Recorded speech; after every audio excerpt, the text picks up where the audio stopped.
Hello, everyone. We are live. Oh, fantastic. Welcome, everyone, to this Facebook Live in the British Council Courses for Teachers community. My name is Nelson, and I'm one of the tutors on the current 10 courses running at the moment. And this is my colleague, Shireen, who's also one of the tutors. Hi, everyone. Hi, And Nelson. today, sorry, Shireen, go on.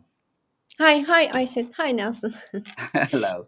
And today is Community Corner. So we'll be discussing the topic of managing learning, which links to our Managing Learning course. If you haven't joined the course yet, please have a look at the comment section for the link on how to join the course for lots of ideas and strategies on how to manage learning in the classroom. And perhaps today, Shirin, if we start by thinking about what we mean by managing learning, and perhaps ask our viewers to write their questions in the chat as well. If they have any questions about what managing learning is and how to manage learning, then please write them in the chat and we'll do our best to discuss them. So yes, Shirin, what do we mean by managing learning in the classroom? I think it means creating the right conditions. My understanding, it goes beyond classroom management. So it includes so many things, actually. I looked at the British Council CPD framework for teachers, which includes also one section about managing the lesson. And the managing learning is including establishing a positive, safe environment, Hmm. explaining lesson aims, content, giving clear instructions, Hmm.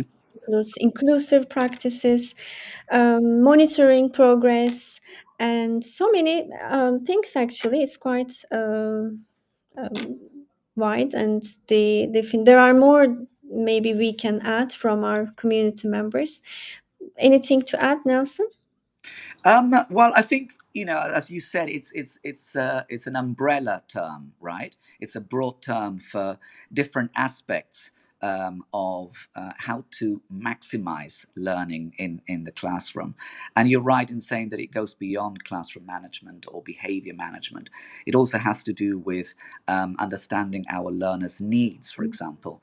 In terms of maybe a needs analysis at the beginning of the course to understand what kinds of activities they like to do, so that we can adapt our teaching to their preferences, and also in terms of what they need to work on in order to adapt our lesson plans, because otherwise, if what we teach is too difficult or too easy, then they won't be motivated, and that is also part of managing learning.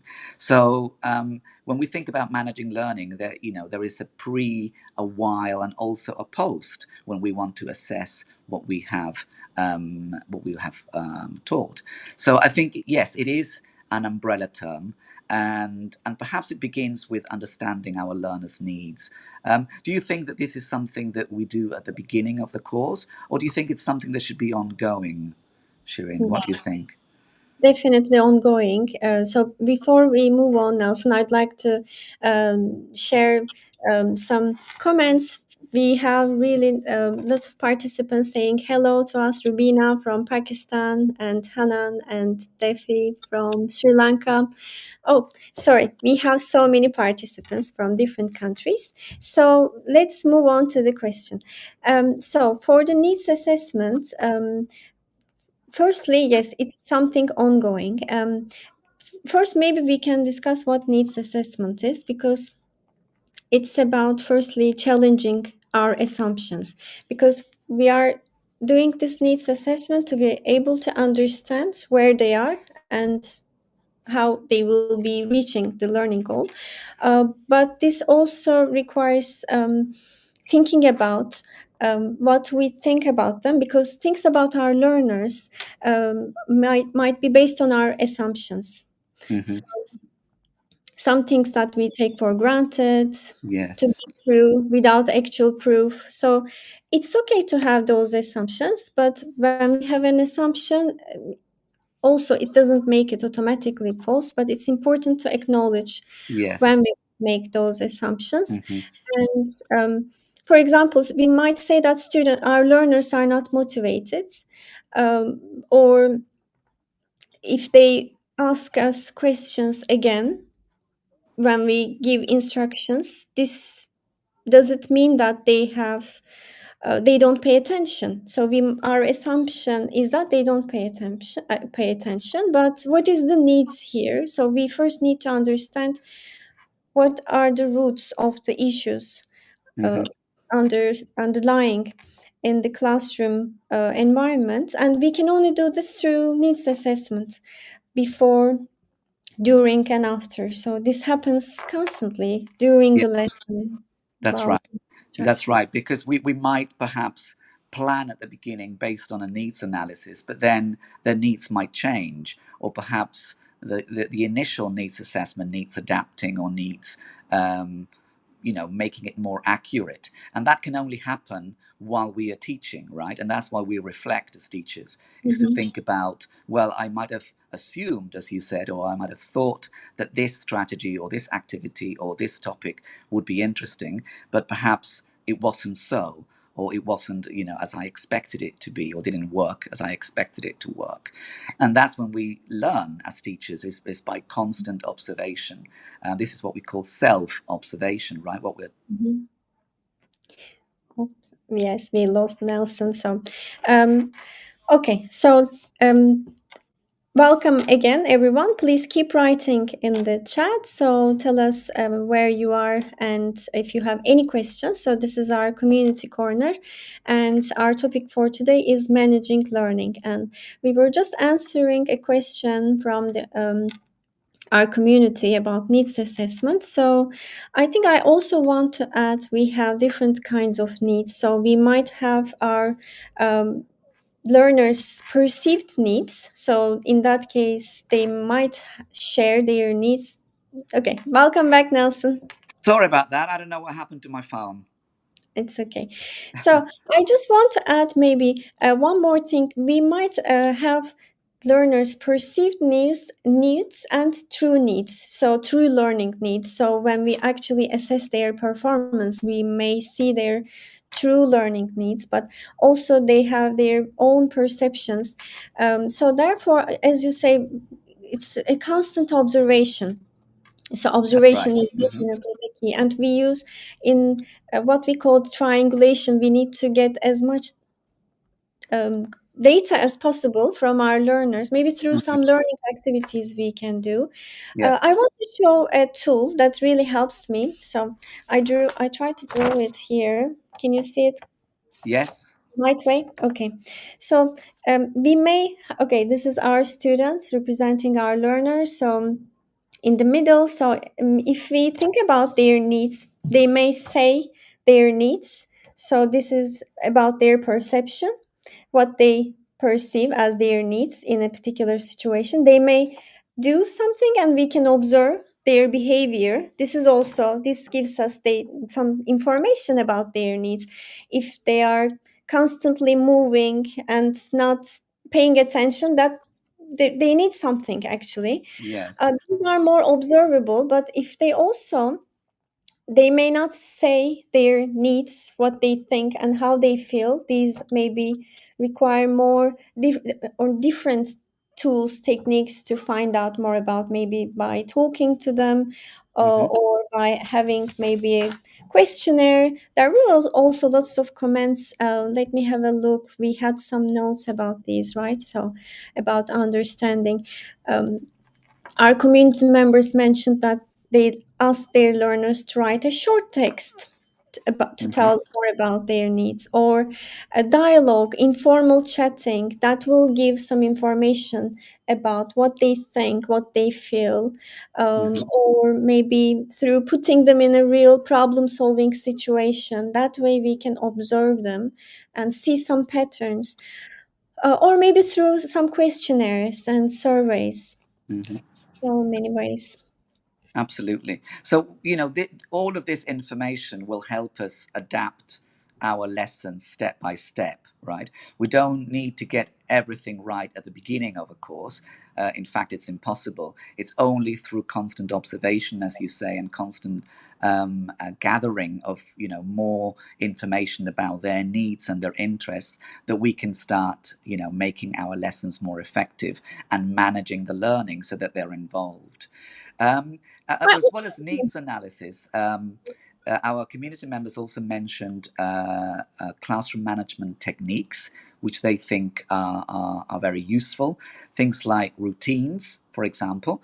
Mhm. For example, my routine, I think I put it in community discussions, is the greetings where students line up outside the door and they choose a greeting. So it could be anything like pointing at your smile, or doing a ninja move, or imagining their own, and they have their own way of greeting me, and I copy them, and then they come into the classroom.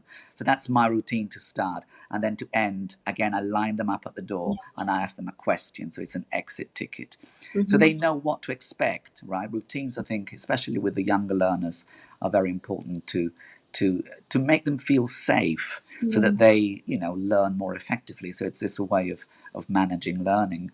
um, some of our community members also mentioned attention grabbers, Mhm. um, like class, and they say yes, yes, or 1, 2, 3, look at me, and they say 1, 2, look at you, which is very nice as well. Or I have another one which is hocus pocus. So I say, okay, I'm a magician, and every time I say hocus pocus, you have to say everyone focus, and they have to freeze. So it's another kind of fun way of getting their attention. Do you have any other classroom management techniques, Shirin, for to manage learning during lessons? So many. Well, these are, I think, what's important here is to these take time to establish, and repetition, and also consistency to make these effective. Because maybe at the beginning it will take a while for learners to know what is going to happen after or before which signal. But there are some routines I include, for example, using countdowns, or maybe for speaking and listening, hands up means quiet. So Mm-hmm. then they will know this is to manage noise and attention. But there are also some norms about class discussions. So one person speaks at a time, raise Mm-hmm. hands, or for use of materials. We can teach them how to collect or return materials. These are all saving time. Or some group work rules, like clarifying the roles, time limits. And then for feedback and reflection, we can also thumbs up, down, as you say, exit tickets. So Yes. Yeah. Mm-hmm. yes, consistency is important for this, and Mm-hmm. behavior, of course, improves, and learning time increases when these happen regularly. Absolutely. Yeah. Yeah. Mm, That's also, yeah. For the attention grabbers, I think one I crick crack. So if I say crick, they say crack, and then you can increase the volume. And I like also eyes. I say eyes, they say open. Yes, that's I nice. That's think, always yeah. nice. Yes, and scanning, right? Because after you use your attention grabber, you have to make sure they're looking at you. So if you say 1, 2, 3, eyes on me, then I always scan and I always look at them to make sure that they're looking at me. So I think one of our community members also mentioned scanning, reading the room is so important. Mhm. It's not enough just to use the attention grabber. You have to make sure that they are performing it, right? Yeah. Um, and also, one of our community members mentioned warmers and fillers, and whether we should include them in every lesson plan. Um, I think, well, I don't know what you think, Shireen, but I think it's important, especially with the younger learners, but if you're teaching adults as well, is to begin in a light-hearted manner. And to make conditions for learning positive, so that they have a little bit of fun. They have a laugh if they want, have a laugh. It could be something competitive, but it's something that is more game-like for them to relax and feel at ease. Because always speaking in a foreign language is a little bit, can be a little bit anxious for them to do, right? So I always start with a game, like, for example, a back to the board, yeah, where the students have their backs to the board, and I write a word on the board they can't see, and then their team have to describe the word to the person sitting down, and the person sitting down has to guess what the word is on the board. So it's a nice way of recycling vocabulary that they've learned in the previous lesson, but it's also a nice way to put them in the right frame of mind, if you see what I mean. So yes, I mean they do take time, but I think they're so worthwhile because after that they're a lot more engaged and a lot more interested in what we do in class. Do you think that it's something that we should always do? Well, Shireen? of course, I mean, as much as possible because they need that time to settle down and focus, and it's also about their energy levels. If also we can decide according to the lesson aim, but I believe that it helps them get ready. It Mm. helps with their readiness and fillers also. For example, I like 20 questions. So, for example, we had some activities, but it's time to now move on. But instead of immediately making a quick transition, we need some activities to change the brain breaks, like brain breaks for them to Yes, yes. move. They think of an object, for example, from a recent topic, and learners ask yes, no questions, and Hmm. that also helps them with their questioning skills. So I think these kinds of it's important to keep them short and sweet. Yes, That's yes. if they take more time, then it's not meaningful. Hmm. Uh, but yeah, I try. I like them. I think they help. Yes, absolutely. And it's kind of, also in our planning, we are combining more, perhaps more cognitively challenging activities or input activities with more relaxed and more light-hearted activities, right?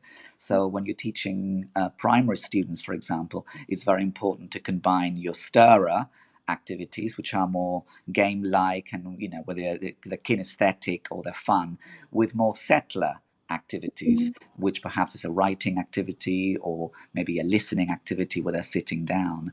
So I think that's very important as well for managing learning is those transitions, right? Keeping your stages short and making sure that there are a variety of activities. I think it was one of the questions in the community.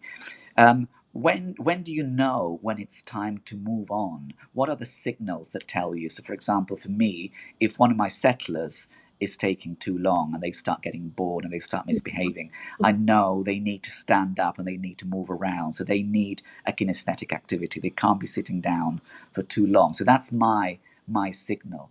Um, Other community members have said, for example, when students start getting distracted and when they start chatting, perhaps with their partner, um, when they stop responding to questions as well. You ask them a question and you get silence. No one wants to contribute, so maybe we need to change the pace.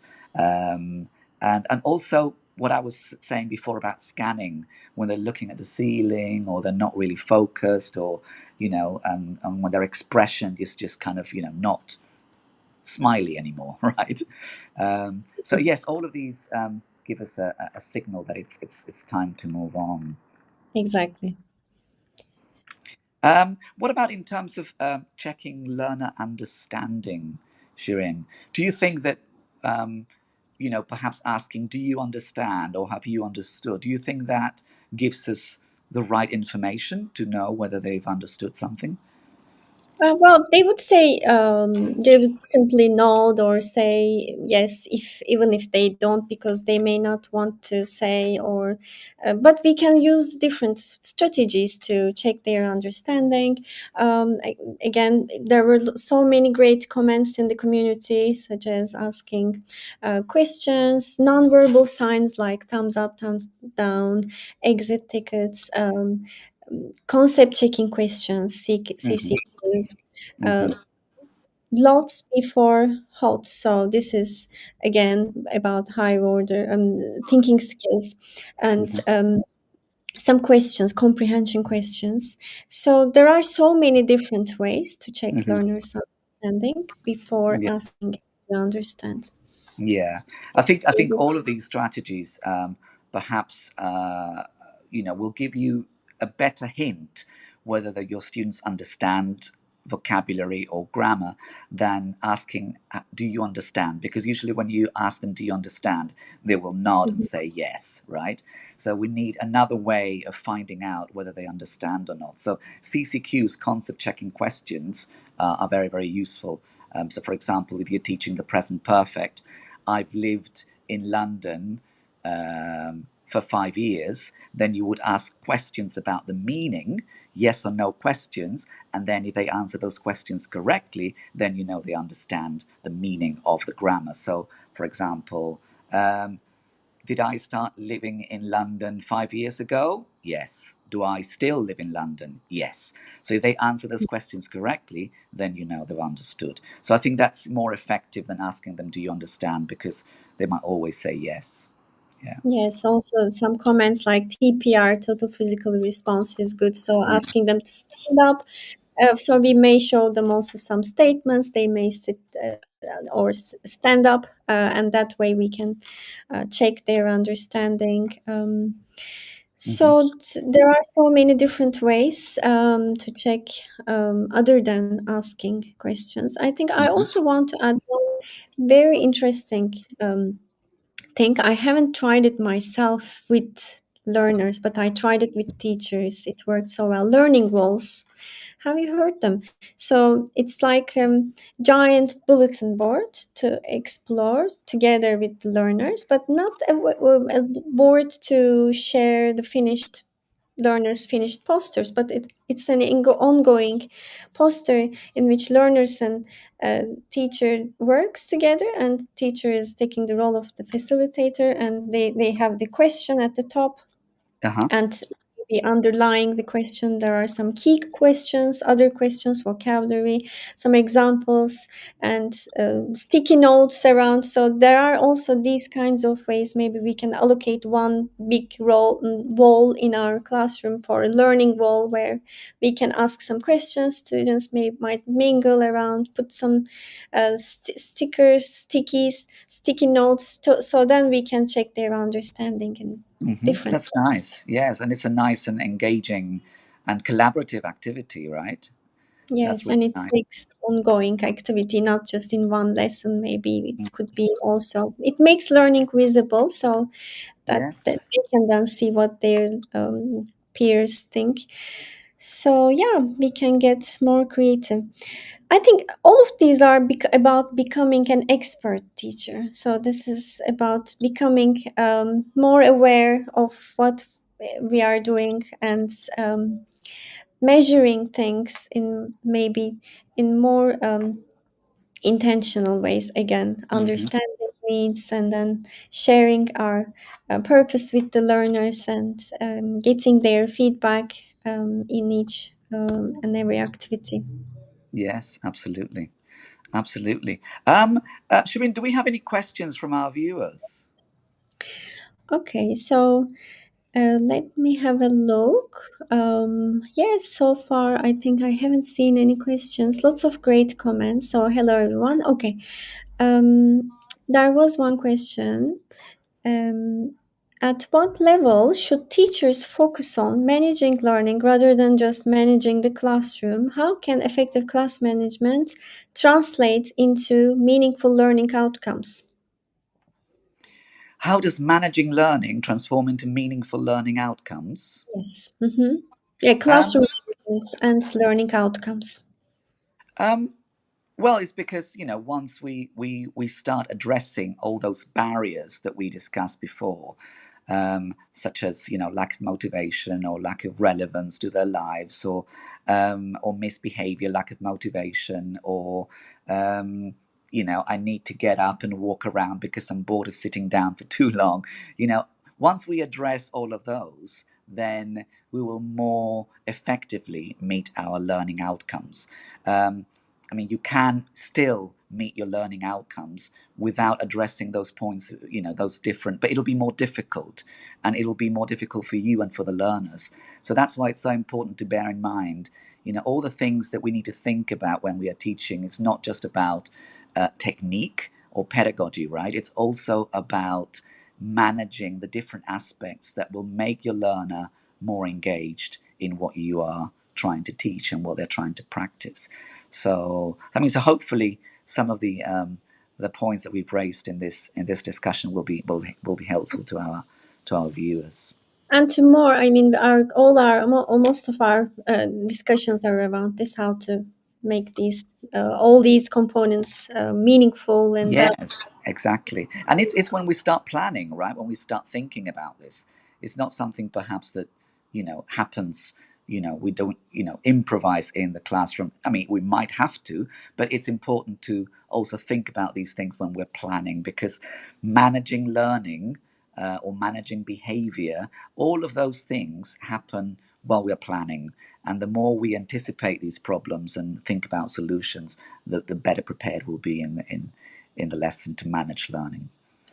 One more question about how to make this transition between those activities. Again, going back to the previous conversation, if we want to move to the next activity, so imagine because we have some learning outcomes and that we want to achieve, and we also need to manage learning. How can we make this transition smooth from one activity to the other, in which there are different learning outcomes? So some um, techniques we can use here, right? So Well, I mean, I think it very much depends on the type of activity and the type of learner. But if I can just give you an example with my primary learners, I usually use circle time. I mean, again, it depends how many students you have and what space you have available in the classroom. But I usually give instructions and demonstrations for a speaking activity, for example, in the circle. So my students sit on the floor in front of the board in a circle or a semicircle, and then I will give them the instructions and will demonstrate the activity with one learner so that everyone can see how it's done before I get them to do it in pairs sitting down. So, for example, if it's a question answer activity, I will get all my learners to ask the volunteer student in front the question, and then the volunteer student answers. So we practice like this together, and then I say, okay, now with your partner, you're going to do the same at your desk. So they already know what they have to do because they've already done it. And that transition from the demonstration to the actual task sitting down at their desks is a lot smoother than if I demonstrated with everyone sitting down, because I might lose them. They might not watch the demonstration, if you see what I mean. that's so. So that's one way that I do those smooth transitions, is using circle time. Yes, so then you also give them an opportunity to ask any questions or to clarify. I think this is really important, because imagine if if this didn't happen, then you sent them to the group work, and then if the group work didn't work, then you wouldn't know why the issue is. Then here comes needs assessment, and you would then observe what's happening, maybe by reflecting on your own, and by inviting a colleague, or by Mhm. just asking our learners, or because for this task to be designed in that way, you had a clear purpose. So you want them to be able to complete this task successfully, so you make sure that they understand first the instructions. I That's think these right. are really important details. Yeah, You allocate that time, but it affects the whole activity, the absolutely. performance, Absolutely. and it It's makes it's them it's feel. time well spent, Yes. because otherwise, if I just tell them without demonstrating and involving them in the demonstration, then I'll get, you know, them not knowing what to do, or chatting in the mother tongue, or misbehaving, or asking me questions. So all of that saves a lot of time afterwards. Yeah. So it's part of managing the learning process. And then if you try this again, then next time they will know the format. So it's also worth trying these Absolutely. activities and reflecting on them. So even with Absolutely. large groups, if things happen, we should reflect and try to see the I, reasons behind these puzzles we have, but also reflect on our success stories. Thank you so much for this example, Nelson. That's right. Okay. Thank you, Shirin. I'm just looking at the time, and I think it's time to wrap up. Unfortunately, it's been a really nice and interesting discussion. So we've talked about managing learning, what it means, and the barriers that we have to remove, right, while managing learning. We've also talked about understanding their needs and the fact that it's an ongoing process that requires constant observation. And we've also talked about classroom management techniques and thinking when to make that transition. And we've also given an example of how to make those transitions effective. And we've also talked about checking learner understanding and thinking about the role that lesson planning plays in the managing learning process and how it begins with lesson planning. So I hope everyone that was useful. So please carry on interacting in the community. We're having lots of good interactions and lots of very useful questions, and hopefully we'll be able to address some of those in our next live session next week, which is a deep dive. We'll be posting a poll for all of you to vote on what you would like us to talk about from the planning courses course. So please make sure that you vote on that poll, and we'll see you next week in our next live session. Thank you very much for coming, everybody. Thank you. See you. Bye, Shirin. Bye-bye. How to share our YouTube videos and playlists. If using a shared device, check the menu at the bottom of your screen to make sure it's logged into your account. When sure you're in the right account, select Search from the top menu. Search for the British Council Teaching English channel and select it. Look down the page for British Council Teaching English, then select it. This is our channel where we share videos for teachers. Tap on Videos to see individual videos. Here you can explore our many videos for teachers. Or choose Playlists to see selections of our videos grouped by a common theme. Tap on a playlist to learn more about it. Watch the videos. Or share the playlist. From here you can share the playlist through your other apps. Or copy the link and paste it into a message. It's just as easy to share an individual video. Hold your phone upright and tap on a video to play it. Then use the share button under the video. From here you can share the video through your other apps. Or copy the link and paste it into a message.